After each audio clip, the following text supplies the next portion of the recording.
अस्सलाम वालेकुम viewers, I hope आप सब ठीक होंगे। आज जो रेसिपी मैं आपके साथ शेयर कर रही हूँ वो हमारी बहुत ही ज़्यादा ट्रेडिशनल और फेमस रेसिपी है और शायद ही कोई ऐसा घर होगा जिसमें आलू गोश्त नहीं बनता होगा।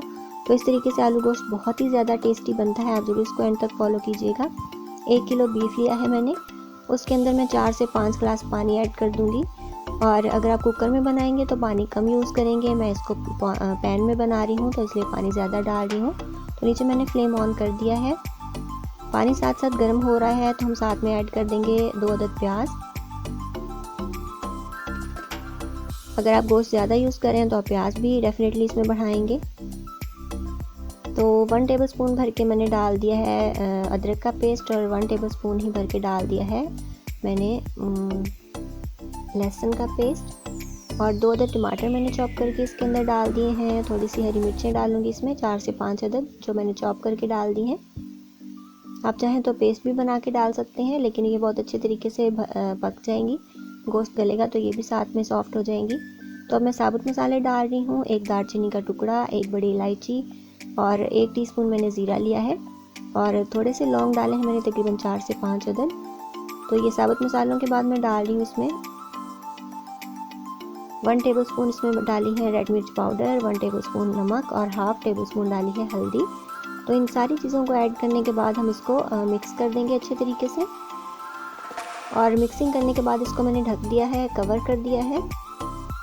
तो इसको 5-7 मिनट बाद दोबारा से चेक करेंगे, थोड़ा सा हिला लेंगे और जैसे जैसे इसका पानी जो है वो रिड्यूस होगा तो गोश्त भी हमारा गलता जाएगा साथ साथ। हमें तकरीबन 10-12 मिनट बाद इसको चेक करते रहना है।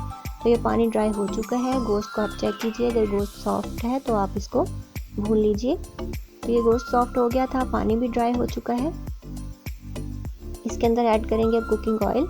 आप कुकिंग ऑयल की जगह इसमें घी भी डाल सकते हैं, लेकिन मैं कुकिंग ऑयल यूज़ कर रही हूँ। हाफ कप मैंने डाला है कुकिंग ऑयल इसके अंदर। और बीफ में अपना भी फैट होता है तो आपने ऑयल कम ही रखना है ताकि बहुत ज़्यादा ना हो जाए। तो इसको साथ साथ हम हिलाते रहेंगे। इसके अंदर जो मॉइस्चर है हमने बिल्कुल उसको ड्राई कर देना है और अच्छे तरीके से भून लेना है। भुनाई पे कॉम्प्रोमाइज़ आपने बिल्कुल भी नहीं करना, क्योंकि मैं आपको बार बार कहती हूँ कि जितने अच्छे तरीके से आप गोश्त को भूनेंगे उतनी ही अच्छी आपकी डिश बनेगी। तकरीबन 8 से 10 मिनट मैंने इसको भूना था। उसके बाद मैंने डाल दिए इसमें 3 अदद मीडियम साइज़ के आलू, उनको मैंने चॉप करके रखा था। तो अच्छे तरीके से भूनने के बाद ये देख सकते हैं कि आप गोश्त का कलर कितना ज़बरदस्त हो गया है। तो हमने आलूओं को भी 2 से 3 मिनट भूनना है इसके साथ। पानी बिल्कुल ड्राई हो चुका है, अब इसमें से धुआं निकलना भी बंद हो गया है। आप देख रहे हैं इसका कलर कितना ज़बरदस्त आ रहा है। और अच्छी तरह से भुनने की निशानी ये होती है कि इसका जो ऑयल है वो सेपरेट हो जाता है।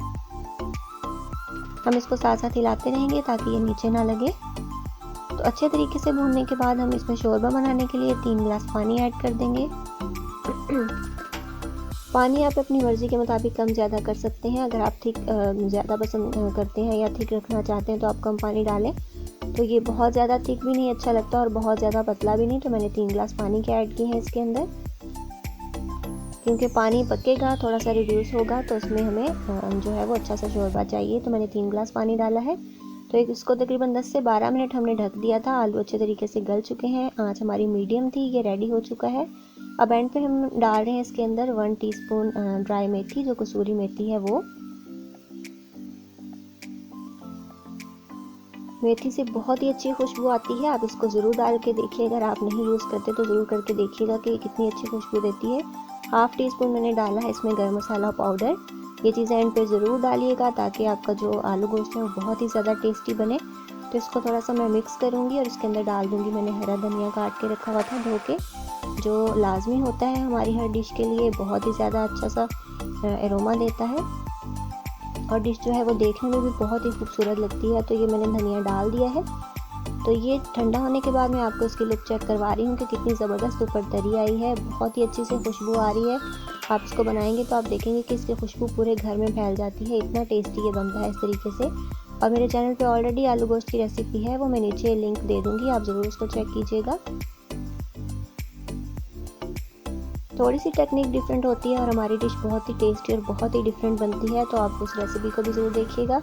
तो इसको मैं डिश आउट कर लेती हूँ। आप देख सकते हैं बहुत ही ज़्यादा कलरफुल और ज़बरदस्त सी हमारी आलू गोश्त की डिश लग रही है और आलू हमारे बिल्कुल अच्छे तरीके से गल चुके हैं और घुले नहीं हैं, टूटे भी नहीं हैं बिल्कुल।